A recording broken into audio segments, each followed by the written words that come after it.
So, just a summary of what we talked about last time. We were talking about the Sangyojana Sutra, and we talked about Sangyojana, which is fetters, and we discussed about how our perception and views of something that influence our attachment to what we experience, and how those two are interconnected. So, how Sangyojana Dhamma is things we're known to be attached to, whereas Sangyojana is the fetter, the attachment. And we emphasized upon the attachment is not a quality of the external object or the sense organ, such as the eye or what is seen, but it arises from something internal. And we clarified that attachment objects are prone to be dependent on one another. We also looked at how mindfulness helps us recognize these attachments and what drives them, and how through insight into this, we are able to reduce these attachments and thereby reduce suffering.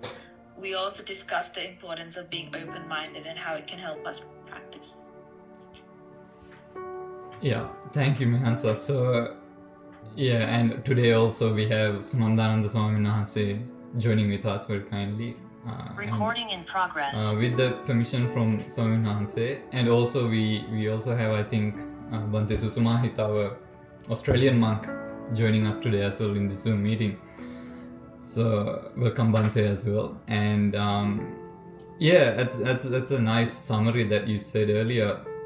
And also remember, we talked about how the Sutta Pitaka or the Tipitaka in general was created or constructed from the 84,000 suttas that Ananda Thero remembered from at the time of the Buddha's passing, right?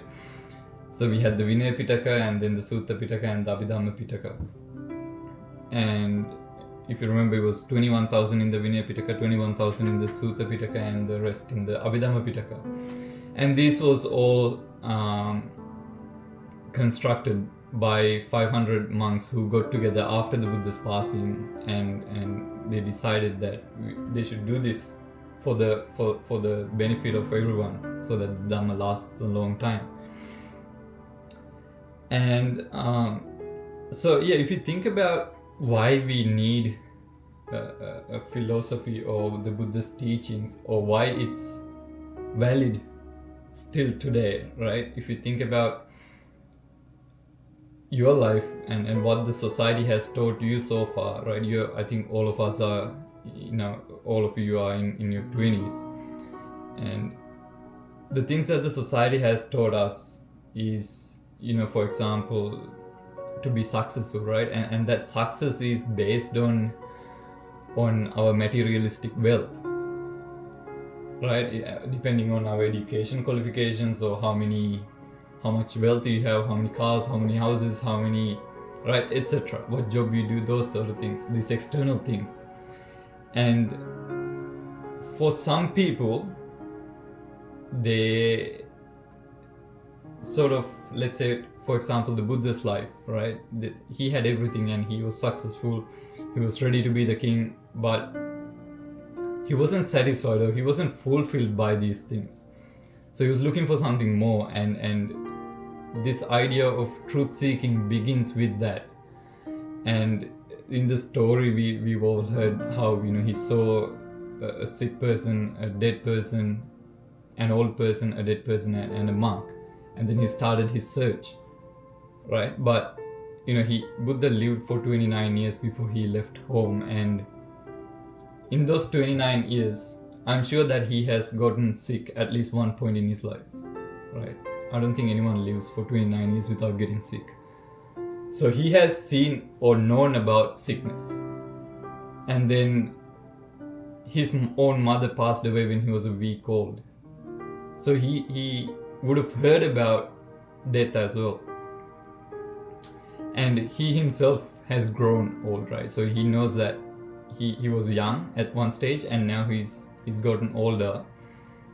And he would see his relatives, his father, his stepmother, or his other relatives, cousins growing up, etc. So he has seen getting old as well. So he has seen, however, although he has seen these three things, he didn't think about these things deeply, right? So he comes to an age, at the age of late 20s, where he sees these things and then he begins to think deeply about these things. And then he starts his search. Okay, then this is going to happen to me as well. Have I done what I came here to do? He begins to question his life. And it's the same with any other person who searches for the truth in their life. They see these things throughout their life, but they don't think about their life deeply until they come to a stage. And that can be triggered from an experience of progressively over time with continuous things happening in their life. And so that's why we need these philosophies in this world still, right? Because even in today's age, if someone goes through that experience and they begin to search for something beyond what the society gives them, they need something beyond these external things, right? Something spiritual. And in the Buddha's teachings, there's a very direct path, very complete path that Buddha has explained to us about how to liberate ourselves from this continuous suffering that goes on. And that's why we have these programs, retreats and things like that, right? So in our programs we practice this path of liberating ourselves, of being a slave to our mind. And the sutta that I chose today is called the Anuruddha Sutta. So if you remember last time we talked about in the Sutta Pitaka, there's 5 books, and there's the Digha Nikaya, where the longer suttas are, and then the Majjhima Nikaya is where the middle-length suttas are, and then the Samyutta Nikaya where you have the compact suttas. And then there's 2 other books, Anguttara Nikaya and the Kuddaka Nikaya. Kuddaka means smaller, and it has different other parts of the Sutta Pitaka. And in the Anguttara Nikaya, you have the numerical discourses. So, for example, if Buddha talks about 3 different things, it's in the Tika Nipata, like that. And in this sutta that we are going to talk about today is in the Attaka Nipata, which means a group of 8s. So there's 8 different points that are spoken in this sutta. So it's in the Attaka Nipata, and it's called the Anuruddha Sutta. And before we go into this sutta, there's a little bit of background knowledge that we sort of need to understand about who this Swamin Wahanse is, who this Anuruddha Thero is. And there's a lot of stories about this, very nice stories. For example, there's one instance where, first of all, this is one of Buddha's cousins, right? So he's from a royal family. So there's a instance where he's playing with some of his friends, and he kept losing, and they're sort of gambling, and each time Anuruddha loses, he would get something from home and give it to the others. So this day he would give sweets that were in his house and bring them and give to his friends every time he loses. But he kept losing, and they ran out of sweets, and his mother said, we don't have any more.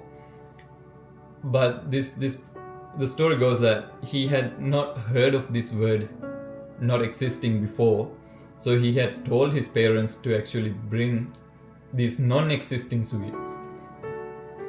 So if you remember, in one of our retreats, our mindful programs, we talked about the 2 extremes, the duality, right? There's existing and non-existing. These are also part of the duality. And this is one instance where it is spoken about in the Dhamma, but it's not directly said. We are talking about this. And there's also later on, so this group of 6 cousins. So there was Anuruddha, Bhagya, Ananda, Bhagu, Kimbila, and Devadatta. All these are 6 cousins, and they go together to ordain as monks, and they go to the Buddha, and something interesting happens here as well. So when they go, they went with their barber, and their barber actually goes with them and wants to ordain as well. And Buddha tells the barber to ordain first. right? So there's these 6 royal princes waiting to be ordained, but Buddha takes the barber and ordains him. So could you sort of guess why that would be the case? Why Buddha did that? Instead of, ordaining his cousins first. He had the choice. Could you take a guess maybe? Maybe to show that no difference once you become a monk. It doesn't matter if they're his cousins or royalty or anything like that. Yeah, that's one thing. And also, if you think about it, these are, like I said, they're from royal families, right? So they have a big ego, right? They're ordering people, they're leaders in the society. So by ordaining the barber first and then the royal princes, what happens is for the rest of their life they have to pay respect to the barber first, right? And what happens to their ego when they do that? It gets short, right? So kills the ego. It's a technique that Buddha uses here to make them more humble, right? More modest. And that's a very interesting thing. And then Buddha uses this quite often, right? And in this sutta as well, Buddha gives his opinion as well in this sutta, you'll see. So if you remember last time, we also talked about how some of the suttas, they are directly talked by the Buddha. So we call them Buddha Bhashita. And then there's also Shravaka Bhashita, which are suttas or teachings given by the students of the Buddha. And this sutta, however, is a special case where it is mainly a teaching by a disciple of the Buddha, a student of the Buddha. But Buddha also gives his opinion or his teaching as well in the sutta. So it's what we call ubaya. It has a bit of both, but mainly it's considered a Shravaka Bhashita, which means it's a student's teaching. So I'm going to use this translation by Bhikkhu Bodhi today for this sutta, Anuruddha Sutta. And how are we going at the time, by the way? It's 8:50. Okay. So I'll go straight to the sutta. So it starts off Evam me sutang ekam samayam bhagava, and if you remember, it's Evam me sutang, this was heard by me, is said by Ananda Thero at the first council where there were 500 monks and they're reciting the Dhamma. And so Buddha at the time was living in a deer park, and at the same time Anuruddha Thero, who wasn't there, he was in a bamboo park somewhere else, and he had this thought, and we call these Mahapurusha Vitarka. Vitarka is, let's say, thoughts. Mahapurusha means, you can say it's a wise person's thoughts of a wise person. And in this sutta, what happens is Anuruddha Thero discusses or thinks that for someone to practice this teaching or to progress in this spiritual path, that person needs to have these 7 qualities. Right? He has this thought. There's 7 qualities that this person needs to develop in order to practice or progress in this path. Or in other words, this Dhamma is for a person who has these 7 qualities in them. And Buddha hears this or sees this and then tells Anuruddha that is definitely the case. And then Buddha also adds 1 more to the list and completes the list of 8 qualities, right? And so for us as people who practice this teaching by the Buddha, I think it's very important that we also develop these qualities, and let's go through this, right? So the first one is we use this word called alpecha, and it's a word that a lot of people misunderstand, because a lot of people think that the word alpecha means living minimalistically, or living without many external things, living without any materialistic things. But the word actually means, and in the translation by Bhikkhu Bodhi, he translates this very nicely. He says that this Dhamma is for one with few desires, not for one with strong desires. And that's a nice translation, nice way of explaining this word alpecha. It's for someone who doesn't have that much desires in them, Or another way to explain this is someone who doesn't have that much attachment to things. Right? So for example, let's say you have a car or something. You buy a new car and you buy a new car and you get attached to it because it's a new car, it's your life goal, and you finally achieve that goal. But the following day you're getting ready and you're excited to go to work, you wake up early, and all of a sudden the car's not working anymore. Then what happens? You get agitated, you get upset, you get stressed, you're getting late to work now. All these things are going through your mind, right? It's a brand new car, it should be working, all these ideas. And if you think about it, is it because of the car that you're upset, or is it because you had this idea this car should work right now? We have an image in our mind that, okay, I'm going to go to work, I'm going to do this, I'm going to talk about my car, right? All these expectations and these things that you're attached to in your mind. And all of a sudden what has happened is your car is not working anymore. So that image that you have in your mind about the car is no longer there, right? So you're not ready to accept what life has given you, right? And the reason that this happens is because people, they don't believe that, or in other words, I'll explain it this way. People live thinking that everything should be the way they want it to be, right? So for example, when they get the car, they think the car should stay the way they want it to stay. But that doesn't happen, right? So if someone lives with no attachments, it doesn't matter how many cars or how many houses or how many t-shirts they have in their cupboard or whatever, right? It's not about the materialistically how many you have, it's about that attachment.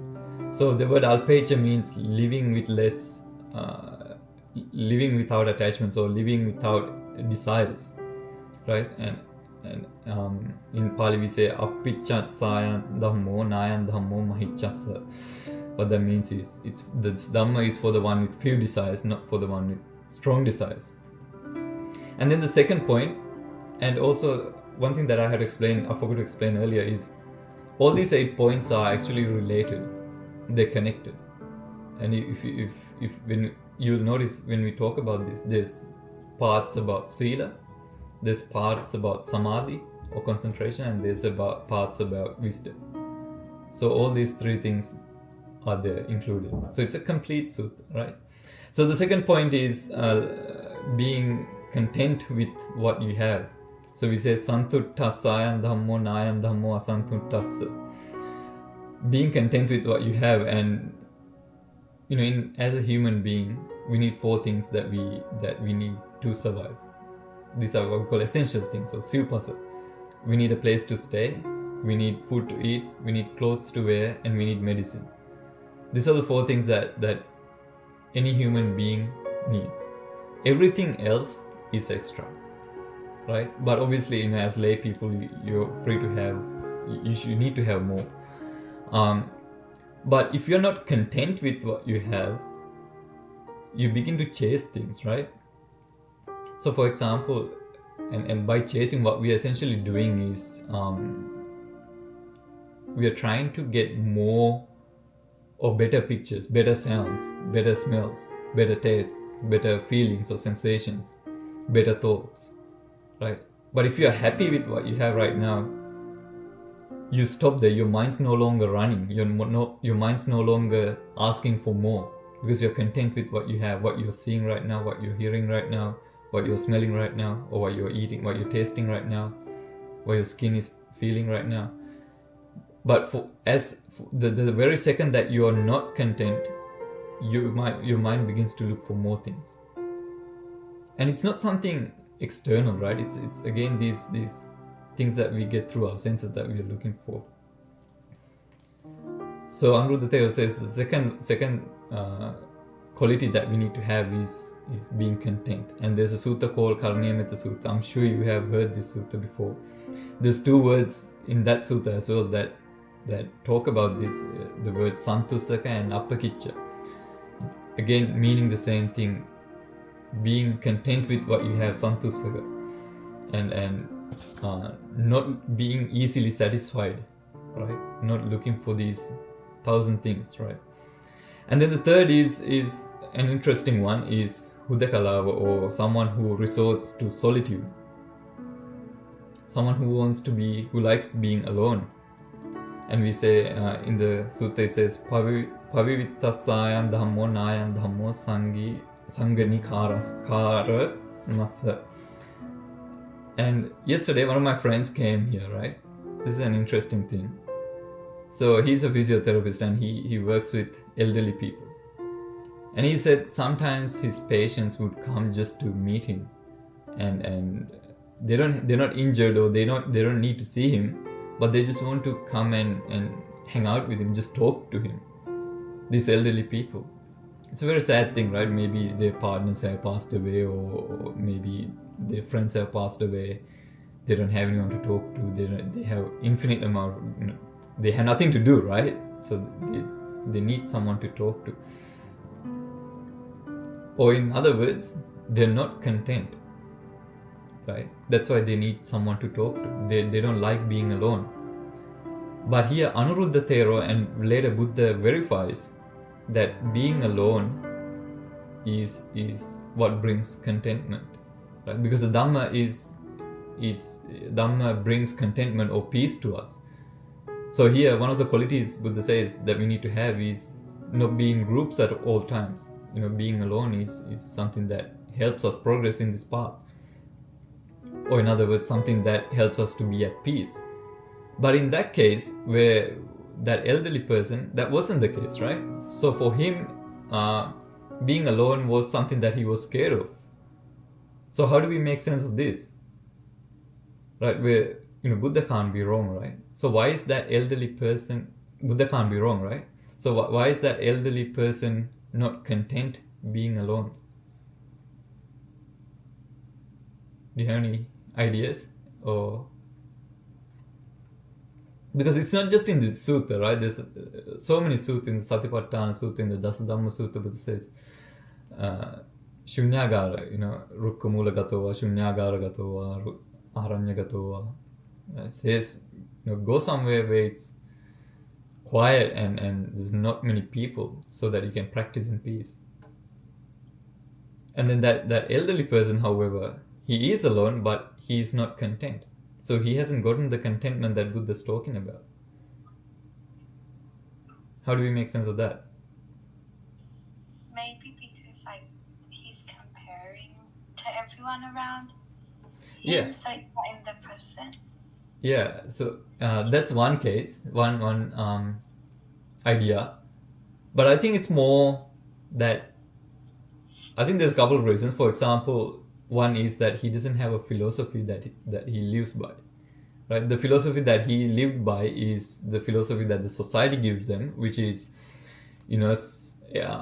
pursue these external materialistic things, right? And the other one is that he hasn't trained his mind for that situation, right? So he didn't foresee that situation. He wasn't expecting to be in that situation, so he didn't train his mind to be in that situation, right? And for someone to train their mind, they need a philosophy, and Buddha gives a philosophy, right? The philosophy that the society gives us is not sufficient enough for us, because, and it's very clear, right? Someone who has all these things, at the end what happens is, we use this word artha shunya. Artha means meaning, shunya means nothing or zero. There's no meaning in these. You can have the best house in the suburb, or best car, best job in the world, right? Materialistically you can have everything, but if you don't have a philosophy to live by these materialistic things, you'll soon realize it doesn't bring that contentment or fulfillment that you were looking for, right? Because at the end, we're going to be alone, right? We're going to die alone. And if your mind is not strong enough to face that situation, if you haven't trained your mind to be in that situation, then it's going to be hard at that time, right? And that's why Buddha says don't be in groups all the time, because as layperson you have to, right? Certain times you have to be with your friends, you have to go to these parties and stuff like that, but keep a time frame where, okay, this week I'm going to go to this and that's it, or something like that, where you meet up with your friends and stuff like that, but you give your priority to the practice, right? And it goes with connects with the next point, which is someone who has the discipline or the willpower. We say virya, and in the translation Bhikkhu Bodhi uses the word energetic. When we use the word energetic, I think it gives a different understanding. So I'll use the word discipline or willpower, right? Someone who has a lot of willpower or discipline. This Dhamma is for someone who has those qualities, have that discipline to practice, keep going. Someone who has the discipline to say, no, I'm not going to go to that party, instead I'm going to go practice some mindfulness or something on that day, right? And like I say, I use this example where, at the gym on 1st of January, if you go to a gym, it's packed, right? I'm sure if you've been, you will see this, right? 2 weeks later, it's empty. Right? So on the first day, they had so much discipline, so much willpower to be fit this year. That was their new year resolution. But 2 weeks later, they can't find the time to go to the gym. That's the excuse, right? I'm busy. I don't have time to go to the gym. And that's how gyms actually make money, from the people who don't actually go to the gym. They forget to cancel the membership, so they end up paying more and more. So Buddha says, and Anuruddha in this sutta says that someone who has the willpower can progress, and someone who doesn't have the discipline can't progress, because they will come for 2 weeks, they will go for a retreat or two, and then maybe they'll practice for an hour or so, and then they'll say, no, this isn't for me, right? But you have to understand that everyone starts at some stage, right? They have to start at some stage, and in the beginning it's obviously very hard, because we're used to chasing after these external things, and all of a sudden we are telling our mind, or we are trying to observe our mind, which is always asking us to do these things. And obviously initially it's very hard, but if you keep at it, if you keep consistently practicing, you will notice that you slowly progress, and gradually you have made progress. And it's something that happens very gradually. You won't notice it straight away. Like maybe you practice for months and months and months, nothing, but after 5-6 months of practicing, you realize that, okay, my mind isn't running as much as it used to. I'm more mindful now in my day-to-day life than before. And for you to notice that, you had to practice all that time. So that practice didn't go to waste at all. It was the progress, right? And the next ones, the point number 5. So the first one, if you go back. I have a question about that point. Yeah. Like the discipline point. Yeah. So you said before how, I guess one of the other points was lack or contentment. Like you're not content with what you have, right? Yeah. But I guess for me, I don't know about other people, but what drives or what causes my discipline, or what leads me to keep doing the same thing over and over again is often a lack of contentment with the current situation. Yeah. So my driver behind discipline, if we take the gym, for example, the reason why I go to the gym again and again is because there's something I'm not content with and something I'm trying to change. Yeah. And that's why I keep going, right? Mm-hmm. So if you take it from the mindfulness example, right? The reason why you'd have discipline, or at least for me, I don't know, I can't speak for anyone else, but the reason why I'd have the discipline to, I guess, practice again and again and again would be because I'm not content with where my mind is right now, right? Yeah, so it would be, I guess, contradictory in that sense. Yeah. So the thing is, we use this word called anusotagami and parisotagami, right? So your thinking is what we call anusotagami, which means you are doing something expecting to achieve something, right? So in the gym case, you're trying to achieve or be fitter than what you are now. That's why you're doing it, right? And there's nothing wrong with it, right? That's how anyone thinks, right? We need that candy to run, right? Someone needs to show us the candy. But in mindfulness, there's no there's no nice way to say this, but what we're doing is we're trying to understand ourselves. Does that make sense? That is the achievement that you get. I think even the practicing the gym also, you go to the gym on the first day, you cannot see the Exactly. the shape, the muscle shape doesn't change, right? Just doing one day. Yeah. So you have to do it continually. And that idea of Patisotagami means that, so in this practice we are not actually looking to achieve something, we're trying to just understand ourselves, right? And as we talk more, I'll explain how that understanding is just getting rid of these attachments. That is the understanding that we get. Isn't that what we're kind of trying to achieve then? You're trying to achieve removing those attachments. Yeah. And that's a discipline that you need to have, right? So, and the way that we achieve that is by being content with what we have. Does that make sense? So if we are not content with what we have, that means we are trying to chase after these attachments that we have. Mm-hmm. Right?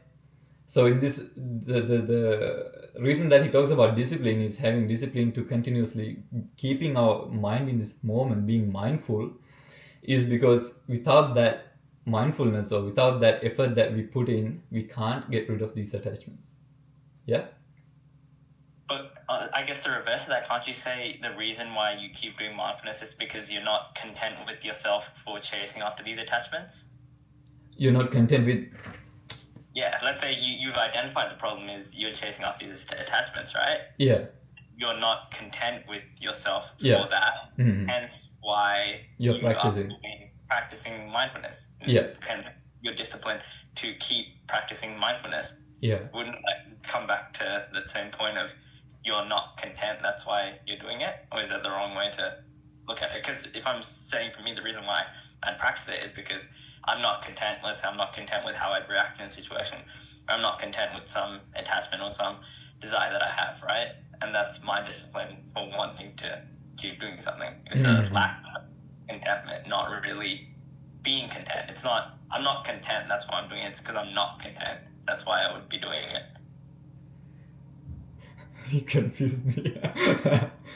As in, so you said that people would be like, the discipline for practicing mindfulness is being content with what you'd have, right?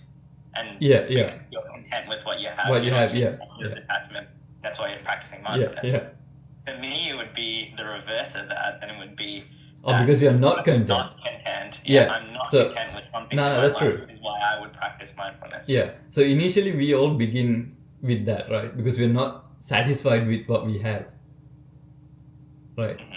But we are now, we've been practicing since like March or something, right? So as we practice, if we are still chasing after something, right, that's a wrong sort of view of or way of thinking. So what you need to understand is the way to achieve contentment in this moment is by being content with what you have right now, right? The reason that you're not satisfied or not content is because you're chasing after something. Does that make sense? So when we practice mindfulness, we have this we're practicing being in this moment, right? We're not chasing, we're no longer chasing, but we are rather accepting what we have, and that's what happens when we practice and understanding more and more about the mind. Yeah. Can I add my two things into the discussion? So please correct me if I'm wrong. Based on my understanding in the previous listening to these the sutta from different explanation, so that contentment, we are talking about materialistic thing. Like I can't remember the third point, the contentment. Yeah. At that point, we are really referring: are we content based on what we have, materialistic, not spiritual at that point? Yeah. But the second thing what we are discussing here is that keep on going, practicing to achieve the spiritual contentment. that is my understanding. I think that is what Sweta is trying to understand. Yeah. Oh, right. Yeah. So yes, we are talking about sort of a contradict. If you are thinking about overall whole thing as a person or as a life, if you are happy, then why we need to do mindfulness, right? But the previous one, I think we are mainly talking about, are we happy with what we got, materialistic? Here we are talking about spiritual. Sorry, this is my understanding. If I'm wrong, please. So with the willpower and discipline, it's more about the practice that this Anuruddha was talking about here, like you said, and before being content is obviously is about what we have, right? And that's why I said we need 4 things, and that's all we need really to survive, right? And we can chase after these things, but you get to a point where you're gonna get tired of that chasing, and then you turn to the spiritual life where now you're no longer chasing something, you're trying to understand yourself, and we put effort to understand ourselves. That's the effort that Anuruddha was talking about, right? And there's a meditation technique in Buddhism we talk about contemplating on death, so that we don't get lost in this path. We always remember why we started practicing this, right? And if you think about why you started practice, or why, I said earlier in the beginning how people tend to think about their life deeply at some stage in their life, and then they start this practice. But as they start practicing and then they get caught in again all these materialistic things, if they get caught, they stop their practice. So they will still have some willpower, but that willpower is for the wrong thing. It's for their materialistic things again. So we need to have that understanding where, okay, this willpower is towards our spiritual advancements, right? And that was the 4th one, right? So, and then the 5th one is from here, the 5th, 6th, and the 7th, and 8th as well. They are all mind related. So this one, 6th, is being mindful, and I think we all, from our practices that you've been doing, you would understand that by now, that the importance of practicing mindfulness, right? Buddha says ekayana bhikkhave maggo. There's only one path to getting rid of these attachments that we have, and that is through mindfulness, right? And obviously, there's no gender or there's no race for mindfulness. If you can keep your mind to this moment, even for a brief moment, that means you are capable of liberating yourself from this mind, from being a slave to your mind, right? And the 6th one is samahita. Samahita sayam dhammo nayam dhammo asamahitassa, means being focused or being concentrating on having a concentrated mind, or having a focused mind. And the opposite is not having a concentrated mind. And again, these points are related, like I said. And if you refer back about what we talked about just before, about not being content, a person who is not content with what they have, their mind is always running, always looking for something else, right? Their mind is always wanting the next iPhone or whatever. They're not content, right? And as a result of not being content with what they have, their mind is always chasing from one thing to the other, and it makes it a lot more harder for that person to practice this, to progress in this path,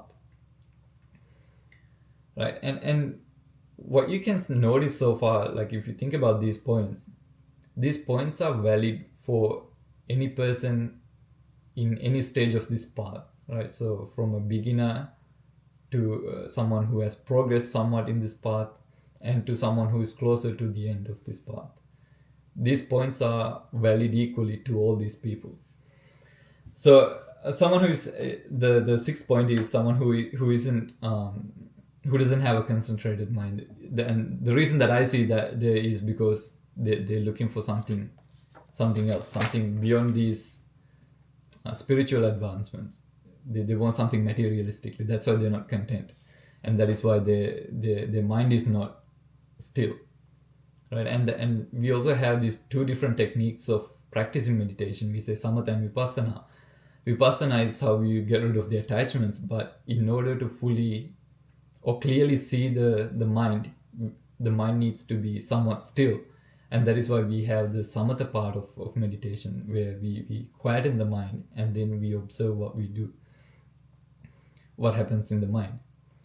And then the seventh point is being wise, right? And it says, Panyavato ayam dhammo nayam dhammo duppanya sati. And so if you think about who is a wise person and who is not a wise person, right? So for example, someone might say that someone who knows the suttas or someone who can remember the suttas very well is a wise person. That's an educated person. That's not necessarily a wise person. Right? A wise person is someone who understands deeply about the life and also being able to practice this mindfulness. And there's a saying by the Buddha, it's called Sugatova. It starts off with appamadena bhikkave. And this word appamada is, and we I think Bhante Sunandananda spoke about this very briefly in the past mindfulness program that we had. Appamada means not wasting time, right? And it's something that Buddha repeatedly said to us. Don't waste time. Even in his last words, it says appamadena sampadeta. Don't waste time. And normally, when your parents tell you not to waste time, they mean do something meaningful, right? Meaningful meaning, don't waste time playing a game, or don't waste time watching a movie or something. Right? That's for an average person. Wasting time means doing those things. But here, when Buddha says don't waste time, what Buddha is talking about is something completely different. Buddha doesn't care about the activity that you're doing. What Buddha is saying is being mindful in what you're doing. Right? So if you're being mindful, regardless of what you're doing, you're not wasting time. Because you're observing how your mind is working. You're observing the impermanence nature of these things. Right? And that's what a wise person does. And unwise person, again, they're busy chasing these external things. Busy chasing what the society tells them to achieve. And this is the last one that Anuruddha Thero thinks or understands. And Buddha hears this or sees this, comes there, visits Anuruddha Thero and talks about these 7 points. And then Buddha adds one more to the list. And Buddha says, Nipprapancha. So there's in the end of the sutta, Anuruddha Thero says, Nippapancha rato buddho, nippapanchang adesai. The Buddha who has a quiet mind, who is free from attachments, tells us to free ourselves from attachment. Adesai tells us to quieten our mind. So this word Nipprapancha, it's an interesting word. The reason is I looked at a couple of translations for the English word, and in this translation, I think it's used something like let me see. There was one translation where it talks about non-objectification, but in this sutta, in this translation, it says proliferation. I think the word, the way I understand is the meaning in the suttas, it says tanha ditthi mana adi keles. So in other words, these attachments, these let's say you're generating a thought because of something, that is a result of an attachment, right? We're generating these thoughts because we have an attachment towards something. And so in other words, this chatter that we have within our mind, that is prapancha. So Nipprapancha Tathagata. There's a Dhammapada Akase Padannati Samunonati Bahire Papancha Ratapaja Nippapancha Tathagata. Tathagata is the Buddha. Nippapancha means Buddha has a quiet mind. He doesn't have this chatter that we have in our minds. And then it says prapancha abhiratapaja. The society is so attached to this chatter that they have in their mind, is so attached to these ideas or concepts in their minds. And the tragic is that they don't understand that these are just ideas that they have in themselves. So they go chasing after these things. They don't realize that it's an illusion that they have in their mind. They go chasing after these things. And in the first two verses, it says akase padannati. So there's no footprints. When a bird flies, there's no footprints in the sky. Akase padannati samano nati bahire. So outside this sasana, there aren't any enlightened people. And the reason is people go chasing after or searching for the truth even without knowing that they're living inside these interpretations given by their own mind. And as long as they're living without knowing that they're living in this illusion, what happens is they can't be enlightened, they can't progress in this path. So understanding that this world that we have is just an illusion or interpretation given to us by our own mind is very important. It's actually the initial or first step in this path, right? And that's this sutta. That's the 8 points that Anuruddha Thero and Buddha explains. And so if you go back, we talked about having few desires, right? Alpecha, and then being content with what we have, and then someone who resorts to solitude, someone who wants to live alone, someone who doesn't want to. And if you think about this point, right, the third point, where whenever you're with your friends, do you talk about the Dhamma? Do you talk about the mind? Do you talk about philosophy, or do you gossip around? What do you do? It's mostly just gossip, right? The things that you did, the sports that you watched, right? All these things. You don't talk about the Dhamma, you don't talk about the mind, you don't talk about philosophy, right? And not like when you meet with your friends, just observe what they talk about, right? You can categorize people. You can categorize them. So most people talk about other people. They like to talk about other people. And then there's a group who likes to talk about things that happened, events that happened in their life. And then there's probably a handful who wants to talk about philosophy or talk about life deeply. Right? Those are the wiser in the community. And depending on the age group, it also differs. So when you're young, you talk about the future quite a lot, things that you're going to do in the future. When you're in the middle-aged people talk about their present, about their family, about the problems that they're going through right now. When they're old, they talk about the things that they did in their past, right? So when you talk about, next time you talk with someone or someone's just having a chat, could be a friend, could be a stranger, could be a workmate, just don't, instead of getting engaged with that chat, just talk with them, but in your mind, just keep yourself separate from that conversation and observe what you're talking about. See it in a different perspective. Right, so that was the third one, being in solitude. And then the third one is being energetic, or having that willpower, having that discipline to keep at it. And there's also another thing that we need to add here, that is that in this path, you don't just achieve things because you want to achieve things, right? It's not like you have a lot of money and I want to buy a car, so you buy a car. It's not like that. In this path, you say kanti paramanta bodhitika. Patience is the greatest ascetic that you can practice. So you need to have patience, not just willpower, you also need to have that patience. And then we talked about mindfulness, and then having a focused mind, or having a concentrated mind, and then being wise, prajnavanta, and then niprapancha. So those are the 8 points that Buddha and Anuruddha Thero talks about, and how talks about how these things help each of us in our path.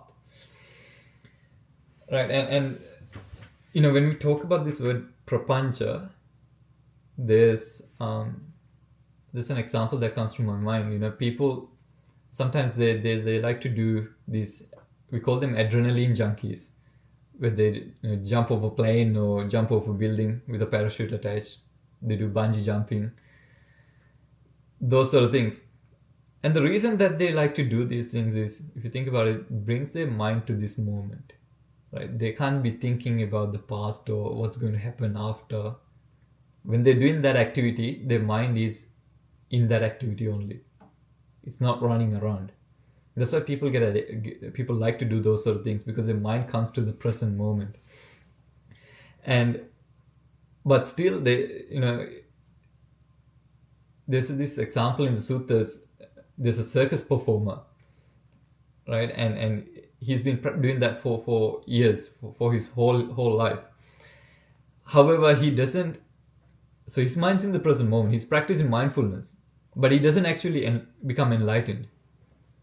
Right? The reason for this is because he's still living in that illusion in the mind. He doesn't know that he's living in this illusion that's created by his own mind. So Buddha comes there and then says this verse for like a Dhammapada verse, and tells him that, okay, this is an illusion that you're living in, and straight away he becomes enlightened. So although he practiced mindfulness, he didn't actually become enlightened until he heard the Dhamma, right? He heard that, okay, this is an illusion that we're living in, or this is this interpretation that we give that we are living in, right? And that's the sutta. And at the end, so when Anuruddha Thero thinks these things, he wasn't actually fully enlightened. He later becomes fully enlightened and becomes one of the 80 great arahants. And there's another sutta where he talks about the troubles that he goes through in his practice as well, and maybe we can talk about that later. So yeah, that's a sutta. Sunandanan Swaminase or Susumahita Bante, do you want to add anything to the sutta, to the discussion?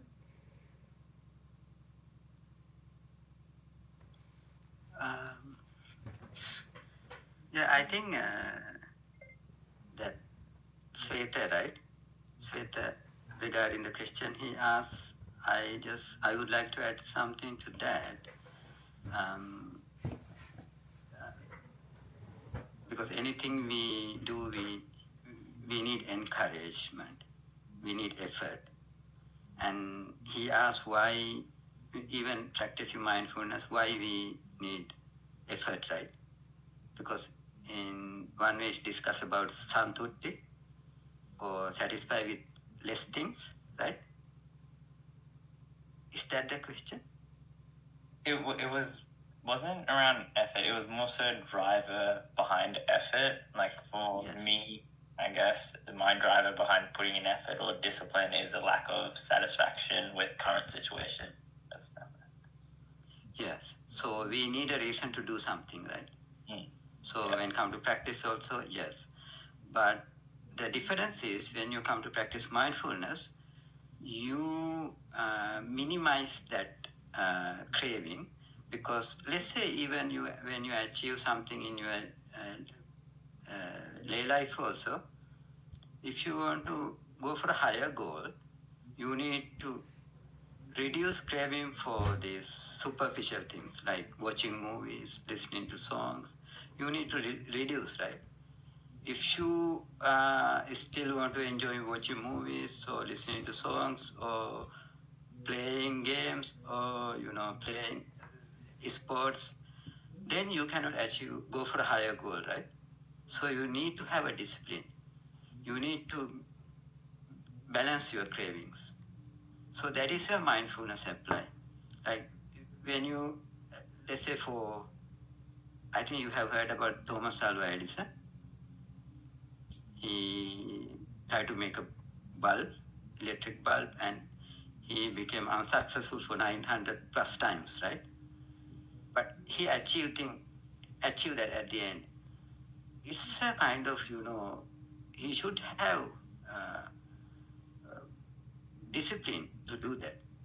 If he have these superficial goals, he cannot go for it. So this is balancing your craving. So when you come to practice mindfulness, you cannot practice mindfulness with thinking about your exams or thinking about achieving something, future achievements. You have to stop everything, put everything behind, and just try to achieve something in the present moment, like aware of breath. So that is the struggle. For that, you need a kind of effort, or you need it's a kind of craving, that's also. But this craving does not lead to,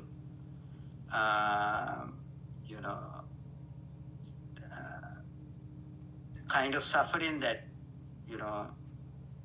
that you try to achieve something superficial in daily life, then you achieve things, you cannot be satisfied, right, with that. But when you practice mindfulness, once you are skilled in that, this mindfulness itself does not bring you to, that habit of achieving something.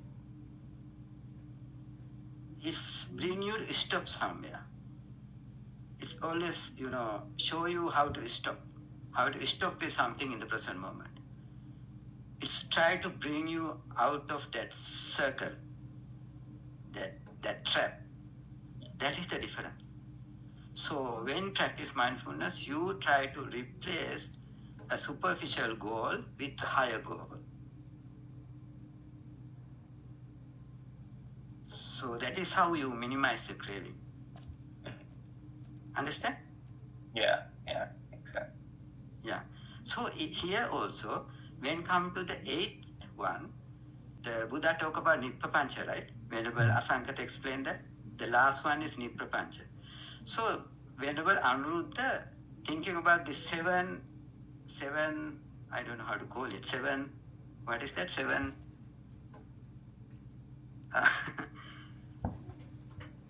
Thoughts. Without, Wise person. yeah, you can say wise thoughts, yeah.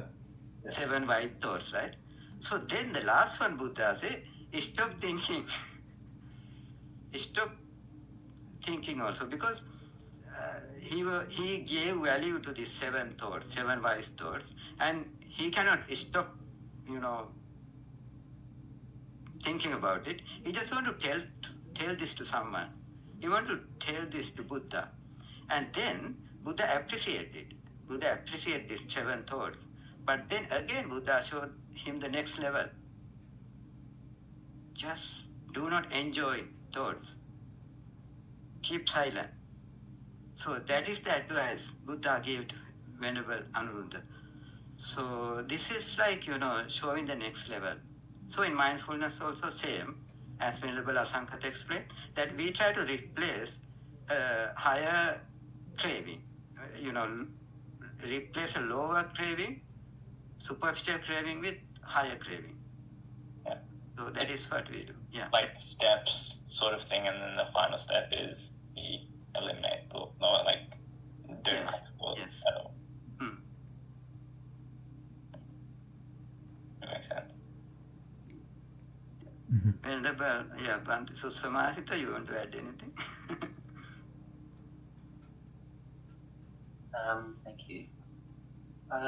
One thing came into my mind is say you're living in a family in a house, and maybe you've got lots of money, and everyone's full of craving, as we all are, and we just keep accumulating things. So we can have a desire to not accumulate things.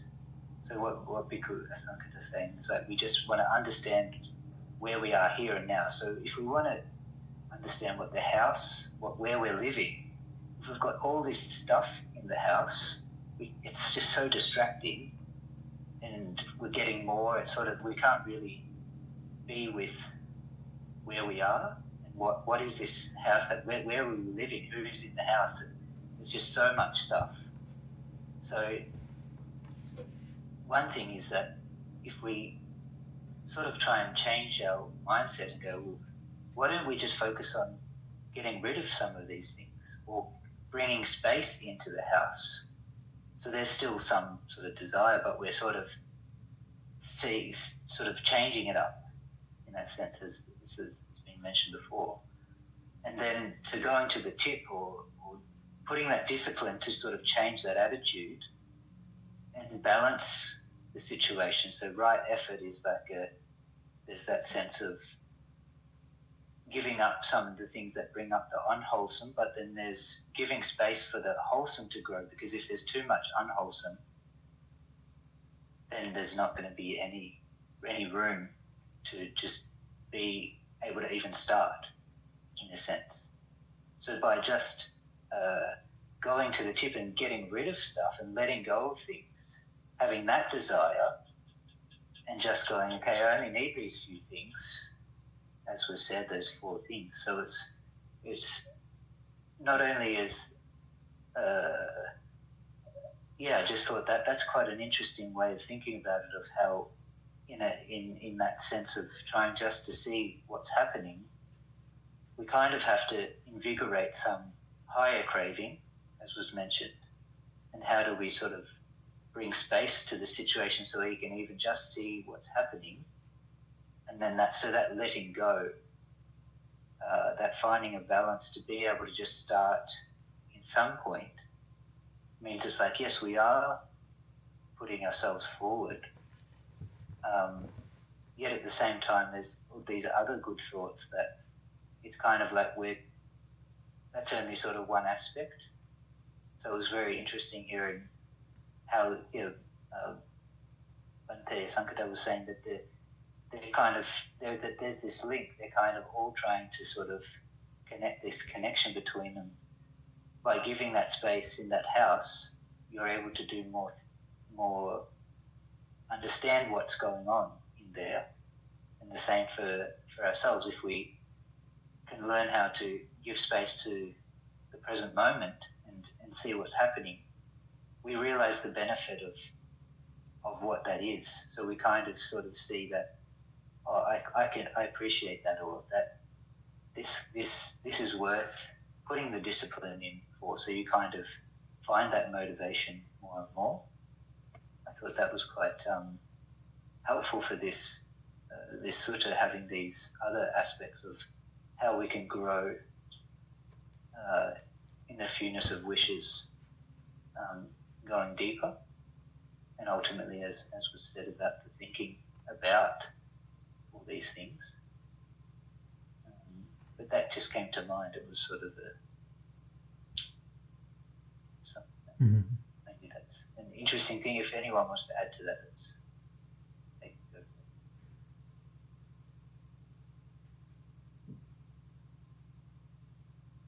Anyone else have any questions?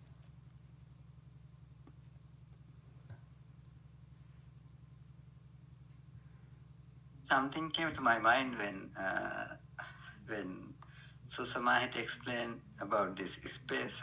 When I was young, my mom, I think once a few months, she washed the floor in our house, especially in the living room, because we have this cement floor in Sri Lanka, not wooden floor like in Australia. So she washed the house once in a few months, and when washed the house, she removed all these things in the living room, so it's become empty. And that day I'm very happy. It's the whole house become empty. But then after wash, she bring everything inside and it's become a mess again. Then I think to myself, why she doesn't keep the house empty, or especially the living room, keep it empty. But I was never allowed to do that. But actually, that day I enjoyed very much. It's the different. I mean, we might have experienced these things in our living life, but we cannot live up to that level in lay life.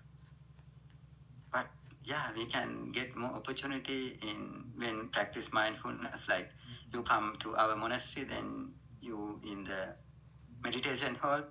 We have very less thing in meditation hall. You have more space. And when you look outside also, you have more space, especially in Australia. Yeah, yeah, that's a great opportunity. I just want to add that. That's a good point, Bante. And when you think about it, right, that's different people see things differently, right? And we sometimes we think, okay, for example, let's just say if there's a quiet person at your workplace or at your school or something, and sometimes people start bullying them, saying they're weird or whatever. But what you have to understand is that is our interpretation. We think, okay, people have to talk, and people who don't talk are weird or something. It's our interpretation of these things. And once you lose this attachment that you had to these thoughts, or once you get rid of them altogether, that attachment that you have to these samyojana, these attachments, what happens is you can live more happily with everyone. It doesn't matter who's in your class, or it doesn't matter who's in your group at your work. You can get everyone in that group to be engaged and be friends with anyone who comes and meets you, right? And you see everyone equally. You don't differentiate other people, right?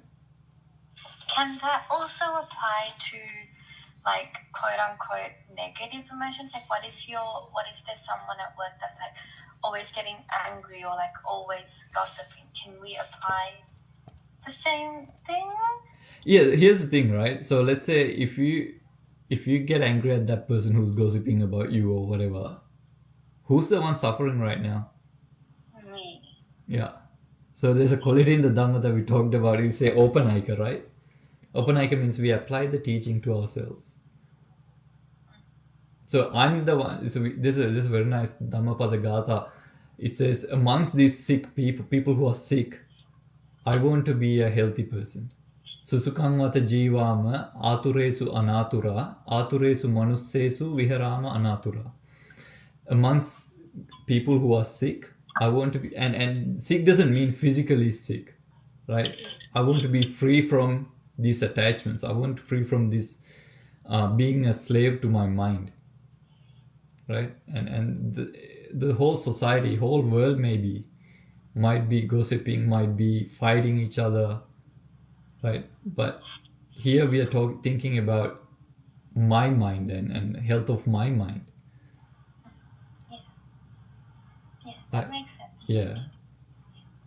Remember, I think I talked about in the first day at the mindful group, if we can't stop the rain, but if we have an umbrella, we can save ourselves. Yeah.